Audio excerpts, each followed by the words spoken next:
India New Zealand 3 ஒருநாள் போட்டி கொண்ட தொடர் ஜனவரி 11ஆம் தேதி ஸ்டார்ட் பண்ணுறாங்க. அதுக்குண்டான ஸ்குவாட் இந்தியா ஸ்குவாட் பார்த்தீங்கன்னா தற்போது அறிவிப்பு வந்திருக்கு. அதில் யார் யாருக்கு இடம் கிடைக்கப்படும் அப்படின்ட்டு பிசிஐ பார்த்தீங்கன்னா அதிகாரப்பூர்வமாக வந்து கன்ஃபார்ம் பண்ணிட்டாங்க. அதில் பேட்டிங் தரவரிசையில் கண்டிப்பாக ரோஹித் சர்மா மற்றும் விராட் கோலி இருப்பாங்க அப்படின்ட்டு அறிவிக்க வந்திருக்கு. அதன் பிறகு ருத்ராஜ் கெய்க்வாடுக்கும் இடம் உறுதி செய்யப்பட்டிருக்குங்க. ஏன்னா கடந்த ஓடிஐ போட்டியில் செம்மையாக பர்ஃபார்மன்ஸ் கொடுத்துட்ருக்காரு. அதனால் வந்து அவருக்கு இடம் வாய்ப்பு கொடுத்துருக்காங்க. ஸோ அதுக்கப்புறம் பார்த்தீங்கன்னா நம்மளோட விராட் கோலின்னு அழைக்கப்படுற நம்மளோட திலக் வர்மா இருக்கார் இல்லையா, ரொம்ப நேரம் நீண்ட காலமாக பார்த்தீங்கன்னா நம்ம மிடில் ஆர்டரில் செமையாக ப்ளே பண்ணிகிட்டு இருக்காரு.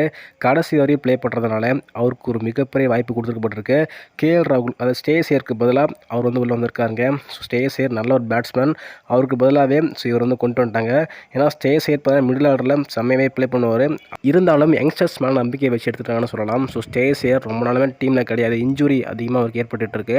அதெல்லாம் திலக் வர்மாவுக்கு வந்து ஒரு வாய்ப்பு கொடுக்கப்பட்டிருக்கு. ஸோ அதுக்கப்புறம் ரிஷப் பண்ட்டுக்கு வந்து வாய்ப்பு கொடுக்கப்படுறாங்க.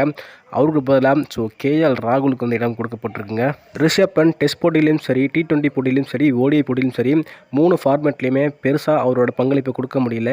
அதனால் அவரை டீம் விட்டு ஒதுக்கிட்டாங்கன்னு சொல்லலாம். பெருசாக கன்சிடர் பண்ணாமல் அவருக்கு பதிலாக நம்மளோட கேஎல் ராகுல் தான் கண்டிப்பாக கரெக்டாக இருப்பார் அப்படிங்கிற மாதிரி அவருக்கு வந்து வாய்ப்பு கொடுத்துருக்காங்க. அக்ஷர் பட்டேல் மற்றும் ஹர்திக் பாண்டியாவுக்கு வந்து இடம் கொடுக்கப்பட்டிருக்கு. ஸோ பேக்கப்பாக நம்மளோட சிவம் துபேக்கு வந்து வாய்ப்பு கொடுக்கப்பட்டிருக்குங்க. ஸோ பேக்கப் ஆல்ரவுண்டராக இருப்பார்.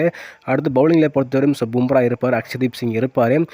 ஸ்பின்னர்ஸில் குல்தீப் யாதவ், வருண் சக்கரவர்த்தி வந்து இருப்பாங்க அப்படிங்கிற மாதிரி ஒரு அறிவிப்பு வந்திருக்கு. குறிப்பாக சொல்லப்போனால் ஓப்பனிங் பேக்கப்பில் நம்மளோட SSC ஜெய்ஸ்வால் வந்து இருப்பார் பேக்கப் அப்படிங்கிற மாதிரி சொல்லப்பட்டிருக்கு. ஸோ வெயிட் பண்ணி பார்க்கலாம் எந்த மாதிரி ஸ்குவாட் வந்து வெளியே வரும் அப்படிங்கிறத. இப்படிப்பட்ட ஸ்குவாட் தான் வரும் அப்படின்ட்டு பயர்லாம் போயிட்டுருக்கு. ஸோ வெளியே வந்துருச்சு. இன்னுமே வந்து ஓடிஐக்கு உண்டான ஸ்குவாட் வந்து அதிகாரப்பூர்வமாக வரலுங்க, பேச தான் பட்டுருக்கு.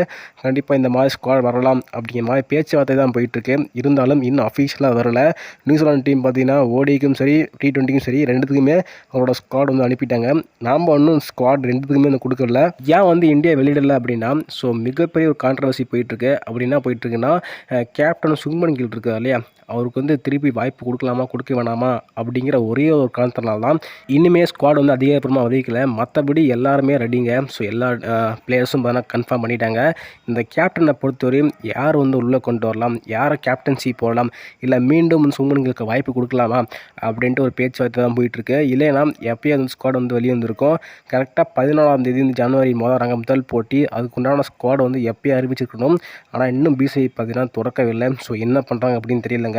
என்னை பொறுத்தவரையும் கண்டிப்பாக சுமன்களுக்கு கேப்டன்சி கொடுக்க வேண்டாம்னு நினைக்கிறேன். ஸோ ஏன்னா கேப்டன்சி நல்லாவே பண்ண மாட்டார். இருந்தாலும் பேட்டிங்லையும் பெருசாக அடிக்க மாட்டாரு. ஃபுல் ப்ரெஷரில் பார்த்தீங்கன்னா பேட்டிங்கும் சரியாக அடிக்கல, கேப்டன்சியும் பண்ண மாட்டாரு. அதனால் அவருக்கு வந்து ஒரு பேட்டிங் லைனப் வந்து கரெக்டாக இருக்கணும் அப்படின்னா ஸோ கண்டிப்பாக கேப்டன்சியை மாற்றணுங்க. கேப்டன்சி தாமல் இருந்தாவே ஸோ பேட்டிங் சரியாக வர மாட்டேங்குது. ஒன்றுமே புரியல அவருக்கு. ஸோ T20யில் பார்த்துருப்பீங்க, ரொம்பவே கஷ்டப்பட்டுட்டு இருந்தார். ஓடிஐ போட்டிக்கும் நல்லா தான் ப்ளே பண்ணுவார். இருந்தாலும் திருப்ப அந்த ஃபார்ம் வருமா அப்படிங்கிறத ஒரு மிகப்பெரிய ஒரு கேள்வி. கேப்டன்சி இப்போ கேஎல் ராகுல் வந்து கொடுக்கலாம். ஏன்னா போனால் சவுத் ஆஃப்ரிக்கா எதிரான போட்டியில் கேப்டன்சி அவர் தான் பண்ணார். அந்த ஒரு போட்டி நல்லாவே விளையாண்டுருந்தாங்க. இந்தியா டீமே ஒற்றுமையாக இருந்துச்சு. கண்டிப்பாக அவருக்கு வந்து கேப்டன்சி கொடுத்துட்டு இவர் வந்து பிளேயராகவே ப்ளே பண்ணலாம். அப்படின்னா மொத்தமாக டீம்லேருந்து எடுத்துடலாம். கேஎல் ராகுல் வந்து நல்ல ஒரு வாய்ப்புங்க. இதனால தான் பிசிஐ இப்போ தான் தாமதமாக இருக்காங்கன்னு சொல்லலாம். இனிமேல் ஸ்குவாட் வந்து அறிவிப்பு கொடுக்கல, அதிகாரப்பூர்வ தகவல் எதுவும் வரல. அதனால் இந்த ஒரு தகவல் எல்லாமே இப்போ கசிஞ்சிட்டு இருக்க தகவல் தான். கேப்டன்சி அப்படிங்கிறத ஒரு மிகப்பெரிய ஒரு கொஷின் மார்க்காக இருக்குது. அந்த ஒரு தகவல் வச்சு தான் நம்ம சொல்ல முடியும். இன்னும் எப்படியுமே 2 நாளுக்குள்ளே ஸ்குவாட் வந்து அறிவிப்பு வந்துடும். அந்த ஒரு ஸ்குவாடில் ஒரு மிகப்பெரிய அதிர்ச்சி காத்துட்ருக்கு. அப்படிங்கிறத நாளைக்கு பார்க்கலாம். குறிப்பாக சொல்லப்போனால் இன்னுமே அதிர்ச்சி என்னென்னா பிளேயிங் பொறுத்தவரையும் SSC ஜெய்ஸ்வால் ப்ளே பண்ணுவார். ஒரு மேட்ச் ரோஹித் சர்மாவுக்கு பதிலாக விளையாடுவார் அப்படிங்கிற மாதிரி அறிவிப்பு வந்திருக்கு. ரோஹித் சர்மா ஒரு மேட்ச் உட்கார வச்சிட்டாங்கன்னா நீங்களே பார்த்துக்கோங்க, விளையாடுறதே 3 மேட்ச் தான். இந்த 3 மேட்ச்லேயும் ஒரு மேட்ச் உட்கார வச்சிட்டா ஃபேன்ஸ் இன்னுமே மிகப்பெரிய அதிர்ச்சி ஆயிடுவாங்க. ஸோ வெயிட் பண்ணி பார்க்கலாம் இன்னும் என்ன அதிர்ச்சி காத்துட்ருக்கு.